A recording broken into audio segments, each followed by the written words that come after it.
네, 윤 대표님, 예. 한동훈 비대위원장 얘기를 많이 했는데 예. 기왕 이 얘기가 나온 김에 예. 지난 6일에 예. 고향 킨텍스에서 예. 김대중 전 대통령 예. 탄생 100주년 네. 그 행사가 있었어요. 네, 네. 저도 초청을 받았습니다만 못 예. 갔는데요. 네.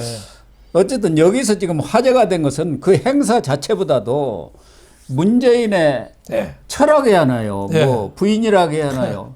김정숙 있지 않습니까? 네. 한동훈 위원장이 각듯이 인사를 하더라고요. 네. 그런데 또 싹 패싱해 버리더라고요. 그러니까 그게 지금 제일 화제 아닙니까? 김정숙은 정말 못된 여자예요. 네. 네, 그래도 여당 대표 자격으로 와서 인사하는 거잖아요. 네. 그러면 고개 끄덕거리는 게 국민에 대한 예의잖아요. 딴 데 쳐다보고 있어요. 목례만 하고 가도 되잖아요. 네, 그럼 그것도 안 하는 거예요. 근데 김정수위가 그게 처음이 아닙니다. 저 2019년에 그때도 5.18 기념식 하는데 그때 황교안 맞아요. 황교안 손 내밀었는데. 내밀었는데 딴 데 쳐다보고 갔잖아요. 근데 황교안 할 수 없이 이렇게 긁었어요. 손 내민 거 집어넣기는 못하고. 바빠서 네. 그냥 이렇게 같이 고인은 아니었다. 그때 청와대에서 해명을 그렇게 했는데 김정숙이 원래 그런 사람입니다. 예? 그런 사람이 경박하고 남에 대한 배려가 없고 그러니까 옛날 두루킹 때 보면은 화상에 나오잖아요. 경인선 가자, 경인선 가자. 자기 맹목적 지지자들 그쪽 가서 해주자 이거죠. 그러니까 이런 저열한 어떻게 보면 정치인 부인이 우리 문재인 5년을 말아먹은 거예요. 총리부터 문재인 때 주요 인사를 다 개입했다는 말이 많잖아요. 네. 그리고 인도 뭐 혼자 비행기 타고 가고 그것부터 특검을 한다니까. 김건희 특검을 게 아니라 김정숙 특검을 버킷리스트를 한 거예요. 해외여행 시컨 가자. 예. 김정숙 여행 가려고 문재인 따라간 거예요. 체코 같은 데는 대통령도 없는데 갔잖아요. 그리고 명품 그 쇼핑한 거라든지 그 어울리지도 않는 그 명품 많이 입었잖아요. 이것도 지 돈으로 샀습니까? 다 그 특활비 땡겨서 쓴 거잖아요. 그런 거 특검해야 돼요. 네. 그렇습니다. 아마 김정숙 속으로는 네. 네가 한동훈이야? 네. 하면서 이렇게 지나간 것 같아요. 속으로. 네. 지 남편이 얼마나 엉터리인지 모르고 그래도 한동훈은 그래도 중심은 잡잖아요. 근데 저는 인사하는데도 저는 한동훈 말이 제일 멋있던데요. 예. 물론 뭐 그 DJ 김대중 한 말이래요. 뭐라고 그랬냐면 인생은 생각할수록 아름답고 역사는 앞으로 발전합니다. 그거 얼마나 멋있는 말이에요. 그러니까. 인생은 생각할수록 아름답고 우리가 살아있는 게 참 소중하잖아요. 예. 우리가 인간이 태어난 게 기적이라잖아요. 지구에 있는 땅에 있는 원소를 합친 게 사람이잖아요. 예, 기적인데 생각할수록 살아있는 게 아름답고 역사는 늦지만 그래도 조금씩 앞으로는 가잖아요. 그런 긍정적인 희망적인 메시지로 한동훈은 얘기하더라고요. 예. 이 김정숙 패싱 이 문제에 대해서도 한동훈 위원장은 네. 정말 대범하게 네. 접근을 하지 않습니까? 네. 아마 저를 모르셨을 것 같다. 야, 그래서 앞으로는 배울 때 잘 인사드리겠습니다. 이렇게 정말 대범하게 그리고 품격 있게 대응을 하지 않습니까? 그러니까 한동훈 비대위원장이 머리가 좋아요. 그럴 때 뭐 아무 말도 안 하든지 좀 불만을 표시할 수도 있는데 한동훈 비대위원장이 김정수 여사가 저를 모르셨을 수도 있다. 다음에는 제가 좀 더 잘 인사드리겠다. 아주 멋진 말이에요. 거기다 말씀하신 네. 대로 한동훈 비대위원장은 그 축사에서도 네. DJ의 그 아주 중요한 말들을 인용을 하고 네. 또 자기의 경험 이런 것들을 하면서 김대중 전 대통령을 위한 그 행사 아닙니까? 그렇죠. 그러면 거기 탄신 와서 100주년. 그 공적을 치하를 하고 그렇죠. 덕담을 하는 자리 아닙니까? 그렇죠. 그런 것을 아주 잘했더라고요. 근데 문제는 그런 자리에서 어떻게 보면은 손님들이 와 있는 자리 아닙니까? 그렇죠. 그러니까 제산 날에 그 자식들이 그 아버지 제사상 앞에서 싸우는 거랑 똑같아요. 윤석열 대통령을 왜 거기서 비판할 이유가 있어? 물론 그러니까. 윤석열 대통령이라고 얘기는 안 했지만 그 내용을 보면은 전부 윤석열 대통령에 대한 비난 아닙니까? 그러니까 문재인이는 정말 저는 낯짝도 두껍다고 봐요. 어떻게 보면 뇌가 잘못됐다는 생각이 들어요. 세상이 뭐 거꾸로 간다. 민주주의가 위태롭고 민생이 위기고 남북관계가 총체적인 위기다. 또 적대적 보복의 정치를 한다. 적대적 보복의 정치는 문재인이가 한 거 아닌가요?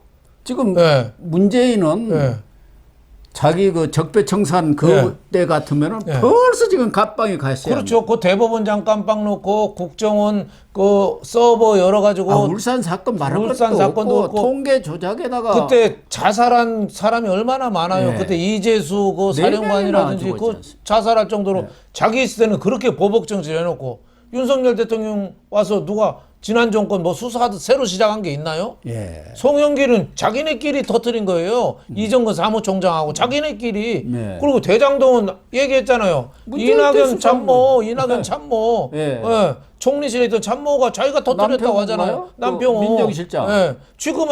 지금 윤 대통령은 오히려 과거에 대한 수사를 잘 못해서 이재명 이런 사람들을 빨리 감옥에 못 넣어가지고 지금 지지율이 안 나와요. 예. 예? 그런데 보복의 정치를 적대적 정치를 하고 있다. 문재인은 정말 뻔뻔한 인간입니다. 예. 그러니까 적어도 전직 대통령 같으면 여러 가지 논란들이 있기 때문에 그런 부분에 대해서 내 탓이 큽니다. 이렇게 그렇죠. 얘기를 해야지. 그렇죠. 전부 남 탓이고 네 탓이다 이런 건 아니긴. 그러니까 심상정 정의당 의원이 아주 지적을 잘 했대요. 문 전 대통령은 자신의 그 정권 5년을 반성하고 성찰을 먼저 그렇죠. 해야 한다. 그거 아닙니까? 반성과 성찰이 앞서야 그렇죠. 한다. 그런데 아마 이재명한테 아부를 하려고 그랬는지 어쩐지는 모르겠습니다만은 뭐 친문 공천도 있고 또 총선 후에 검찰 수사가 칼날이 자기한테도 미칠 가능성이 크니까 그래서 그런지 모르겠는데 어쨌든 이재명도 똑같이 그 고민정 의원이 읽은 그 축사를 보면은 민주주의 위기, 민생경제 위기, 남북관계 위기, 3대 위기로 모두 붕괴 위기를 맞고 있다 해갖고 문재인하고 똑같은 얘기를 해서 그러니까 진정성 일각에서는 고민을 한 게 없죠. 고민을 하지 않았어요. 예. 이 문재인, 이재명, 이른바 문재명 연대가 다시 부활하나 이런 말까지 지금 나오고 있지 않습니까? 그래서 참 전직 대통령하고 한동훈하고 두 사람 그 축사만 비교를 하더라도 수준 차이가 나죠. 수준 차가 너무 나는 것 같아요.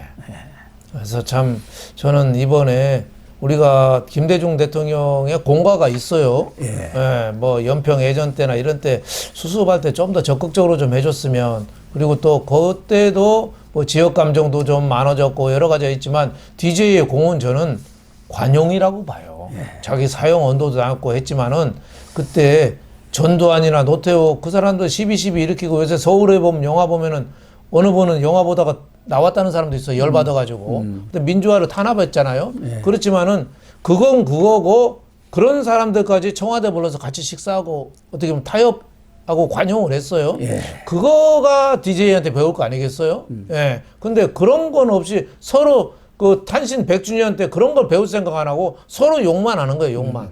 그러니까 참 특히 문재인을 보면은 참 한심한 인간이다. 저는 어떻게 보면 참 인간 말종이랄까지 생각이 좀 들어요. 그러니까 한동훈 비대위원장은 김대중 전 대통령은 이날에 꼭 필요한 화합과 공감의 경험을 우리들한테 안겨주었다. 그렇죠. 국민들과 함께 하면서 그런 공감의 역사, 그런 경험을 안겨줬기 때문에 저도 바로 그 마음으로 호남에서 영남에서 지금보다도 더 잘하겠습니다. 이렇게 얘기를 했지 않습니까? 얼마나 품격이 있습니까? 그렇죠. 그래서 그런지 거기 아무래도 DJ 100주년 탄생 100주년 행사기 때문에 주로 뭐 민주당 쪽 사람들 아니었겠습니까? 또 그렇죠. 야권 쪽.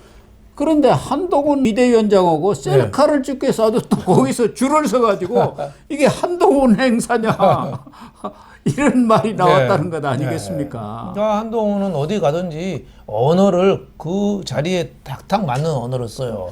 문재인만 돼도 A4 용지 꺼내잖아요. 뭐 보고 안 읽으면 할 말이 없잖아요. 근데 그 상황에 맞는 거라는 거예요. 그러니까 다 셀카 찍자고 오니까 그러니까, 그 영상을 보니까 뭐 우상호랑 그 야당 의원들이 아주 부러운 듯이 이렇게 보고 있더라고요. 야, 나한테는 안 오고. 그러니까 어떻게. 민주당 의원들이 이재명하고 찍은 사진은 안 내고 한동훈하고 찍은 사진을 지금 돌리고 있어요. 홍보물에 지금 그만큼 한동훈 사진을 더 많이 쓴다는 거 아닙니까? 비대위원장이 사진 찍을 때도 꼭 중앙에 잘 안 서요.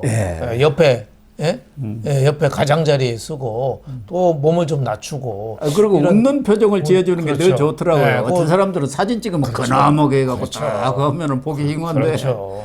또 여러 가지 또 웃는 표정이라든지 그 일일이 사인해주고 하는 표정이 지금 어떻게 보면 정치인의 모범을 좀 보이는 거 아닌가 뭐 이런 생각이 들어요. 앞으로 뭐 한동훈의 갈 길은 많아요. 딜레마도 있고 여러 가지 한동훈 딜레마 있잖아요. 어떻게 보면은 4월 총선은 진짜 타겟은 윤석열 대통령에 대한 평가거든요. 그렇습니다. 네, 한동훈 비대위원장이 아무리 잘해도 윤석열 조연이죠, 대통령에 조연. 대한 평가예요. 네. 그래서 주연은 한동훈 윤석열 장관의 대통령입니다. 그 딜레마는 있는 겁니다. 그래서 대통령이 잘해야 되는데 대통령이 그대로 있고 한동훈만 아무리 떠야 소용이 없는 거죠. 네, 그래서 그렇습니다. 대통령이 좀 더 변해야 된다. 예를 들면 기자회견 같은 거 빨리 해야 됩니다. 네. 지금 문재인도 안 하는 걸 나쁜 거를 왜 따라서 안 해요? 그런 거 빨리 해야죠. 국민들한테 소상히 설명해야죠. 예. 예를 들면 김건희 특검법이 안 되는 이유, 그거에 대해서 설명을 해야죠. 예. 예, 그리고 그 대신에 우리는 어떻게 하겠다.